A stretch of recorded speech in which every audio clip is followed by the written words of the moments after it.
خوش آمدید۔ آئیے سنتے ہیں آج کی کہانی۔ ان دنوں جبکہ حالات اچھے نہ تھے، اماں نے ہم بچوں کی خاطر مکان کا بالائی حصہ کرائے پر اٹھا دیا۔ اتنی قلیل آمدنی میں گھر کا گزارا کیسے چلتا؟ تاہم جوں توں کر کے میں نے گریجویشن مکمل کی اور ملازمت کی تلاش میں سرگرداں ہو گئی۔ اب گزارے کا تمام انحصار میری ہمت پر تھا۔ ان دنوں میرا معمول تھا کہ پڑوس سے روز اخبار منگواتی اور ضرورت ہے کا اشتہار دیکھتی، جہاں کہیں ملازمت کے لیے آسامی خالی ہوتی، درخواست دے دیتی تھی۔ 1 سال یوں ہی نکل گیا۔ میں درخواستیں دے دے کر تنگ آ گئی۔ کہیں ملازمت نہ ملی۔ سوچتی تھی شاید قسمت میں روزگار لکھا ہی نہیں۔ کبھی جی چھوڑ کر بیٹھ جاتی۔ فاقے ڈراتے تو پھر گھر سے نکل پڑتی، فارغ وقت میں ٹیوشن پڑھاتی۔ اماں سلائی کرتی تھیں۔ باقی بہن بھائی پڑھنے والے تھے اور ہم گھر میں کل 6 افراد تھے۔ میں گھر کا سہارا بننے کی فکر میں گھل رہی تھی۔ اخبار میں ملازمت کے لیے اشتہار دیکھنا اب بھی میرا معمول تھا۔ ایک بار نہایت ہی مایوسی کے عالم میں اخبار دیکھ رہی تھی کہ ایک اشتہار پر نظر پڑ گئی۔ ملازمت حسب منشا تھی اور ہمارے شہر میں تھی، لیکن انٹرویو کے لیے کمپنی نے اپنے ہیڈ آفس اسلام آباد بلایا تھا۔ ہمارے شہر سے اسلام آباد 12 گھنٹے بس کا سفر تھا، جبکہ کرایہ بھی میرے پاس نہیں تھا۔ کرائے کا مسئلہ تو کسی سے قرض لے کر حل کیا جا سکتا تھا۔ اصل مسئلہ اماں جان سے اجازت کا تھا۔ وہ مجھے دوسرے شہر کسی طور اکیلے جانے نہ دیتی اور میرے ساتھ کوئی جانے والا بھی نہ تھا، پھر وہاں رہائش کا مسئلہ بھی تھا۔ ایک رات اسلام آباد میں رکنا پڑتا، کہاں ٹھہرتی؟ وہاں کوئی رشتہ دار نہ تھا۔ اکیلی لڑکی ہوٹل میں بھی نہیں ٹھہر سکتی تھی۔ جب میں نے اماں جان کو بتایا کہ ملازمت میں کافی مراعات ہیں، تنخواہ بھی اچھی ہے، تو انہوں نے جواب دیا، پہلے جو اتنی جگہ تم نے انٹرویو دیے ہیں، کیا وہاں کامیاب ہوئی ہو؟ جو اب امیدیں باندھ لی ہیں، وہ بھی دوسرے شہر انٹرویو دینے جا رہی ہو۔ میں ہرگز اجازت نہ دوں گی کہ اکیلی اسلام آباد جا۔ ماں اب دعا دے کر روانہ کریں گی اور اجازت دیں گی تو میری کامیابی یقینی ہے۔ خدا جانے کیوں اس بار مجھے یہ یقین ہو چلا تھا کہ یہ ملازمت ضرور حاصل کر لوں گی، بشرط یہ کہ وقت پر انٹرویو دینے پہنچ جاؤں۔ میں ہرگز تم کو اجازت نہ دوں گی۔ دعا تو تب دے کر رخصت کروں گی کہ جب اجازت دوں گی۔ ماں کا فیصلہ قطعی تھا اور اب ان سے مزید بحث کرنا بیکار تھا۔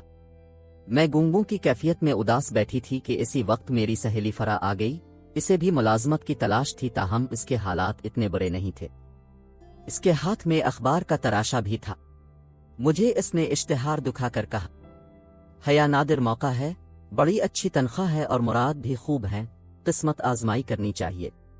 اماں مگر اجازت نہیں دیں گی فرا؟ میں نے منہ لٹکا کر کہا، مجھے تو اجازت مل جائے گی، میں تیری اماں کو منا لیتی ہوں۔ وہاں میری خالہ کا گھر ہے، رات کو وہاں رہ لیں گے، ٹھہرنے کا کوئی مسئلہ نہیں ہے۔ انٹرویو دے آتے ہیں، آگے اللہ مالک ہے۔ میرے پاس تو کرائے کے پیسے بھی نہیں ہیں۔ تو اس کی فکر مت کر، وہ میں تم کو دے دوں گی۔ اس نے ڈھارس بندھائی تو مجھ کو امید کی کرن دکھائی دینے لگی۔ میں نے حامی بھری تو وہ میری والدہ کے پاس پہنچی۔ آئی نے فرا کو بھی انکار کر دیا کیونکہ میری ماں ذرا سخت قسم کی خاتون تھیں۔ فرا تو مایوس ہو کر چلی گئی، مگر میرے دل میں کھلبلی مچا گئی کہ جانا ضرور ہے، کیونکہ اب میں اکیلی نہیں تھی، کرائے کا مسئلہ بھی وہی حل کرنے پر تیار تھی۔ رات بھر سو نہ سکی، نیند نہ آ رہی تھی، کیا کرتی؟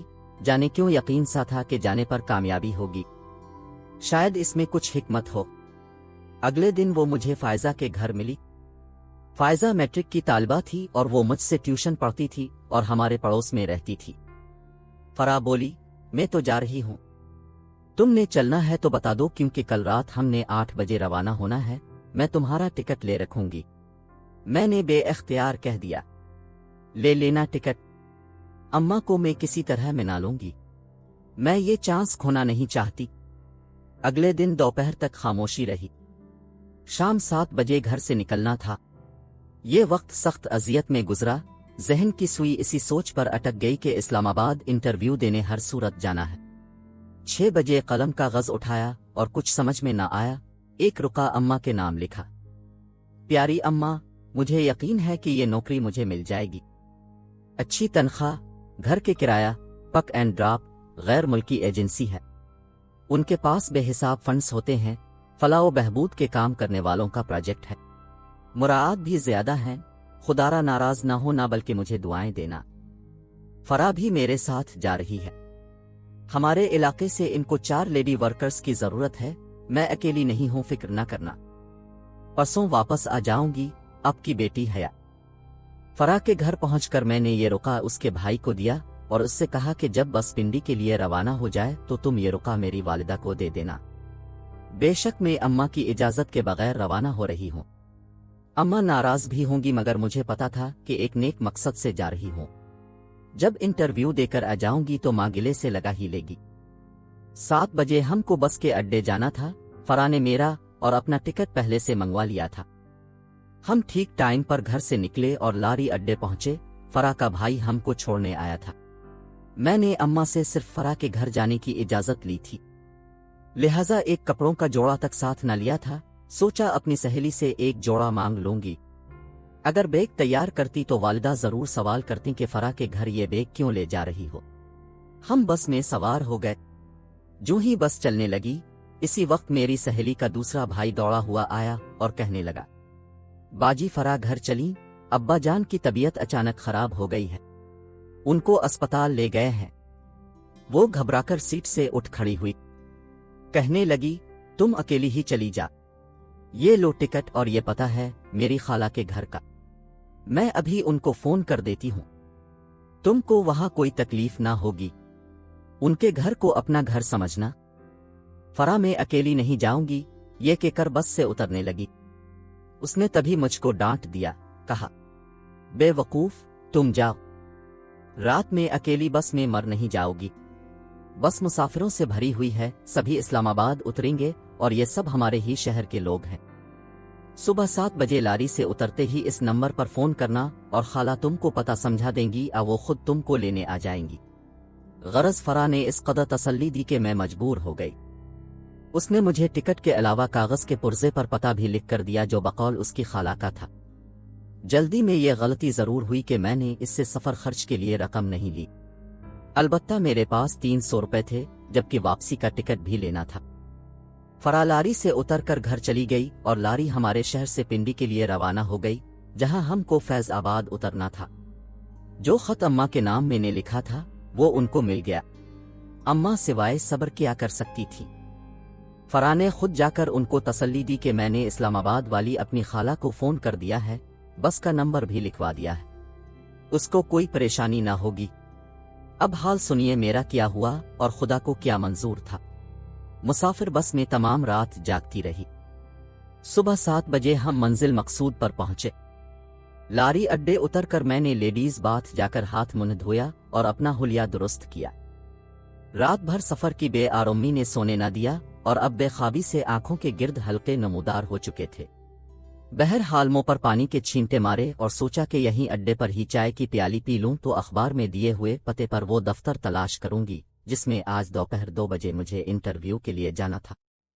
جب چائے پی کر پیسے دینے کو پرس کھولا تبھی حیرت کی انتہا نہ رہی کہ پرس میں سے وہ 300 روپے اور فرا کی خالہ کے گھر کے پتے والا پرزہ غائب تھا۔ یہ رقم اسی پرزے میں لپیٹ کر فرا نے مجھے واپسی کی ٹکٹ کے لیے دی تھی۔ خدا جانے یہ رقم کب اور کس نے دوران سفر نکال لی تھی۔ رات کے کسی پہر ذرا دیر کو میری آنکھ لگ گئی، شاید یہ میرے برابر والی نشست پر بیٹھی کسی عورت کی کارستانی ہو۔ چلتی بس میں نیند کی جھپکیاں تو آتی ہی ہیں۔ اب تو میرے پاس اتنے پیسے بھی نہ تھے کہ میں کہیں فون کروں۔ میں اب لاری اڈے پر کھڑی کشمکش میں گرفتار تھی۔ پرس میں 2-4 سکے پڑے تھے، چائے والے کو دیے اور اب خالی جیب رکشہ پر کیسے اسلام آباد پہنچوں اور انٹرویو کے لیے دفتر ڈھونڈوں۔ میں نے انٹرویو کا ارادہ ترک کر دیا، یہی فکر کہ واپس اپنے شہر جاؤں تو کیسے، بغیر ٹکٹ بس میں چڑھوں۔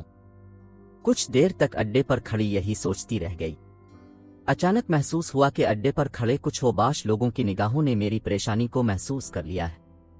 عافیت اسی میں جانی کہ فوراً اس لاری میں سوار ہو جاؤں جو اس وقت میرے شہر کی طرف جانے کو تیار کھڑی ہے۔ میں نے اپنا خالی پرس سنبھالا، بس میں سوار ہو گئی اور ایک عورت کے برابر والی خالی نشست پر بیٹھ گئی۔ اب دل دھک دھک کر رہا تھا، اپنی بے عزتی کے خیال سے پسینہ آ رہا تھا۔ اچانک کنڈکٹر نے مسافروں کے ٹکٹ چیک کرنے شروع کر دیے۔ جب وہ میرے پاس آیا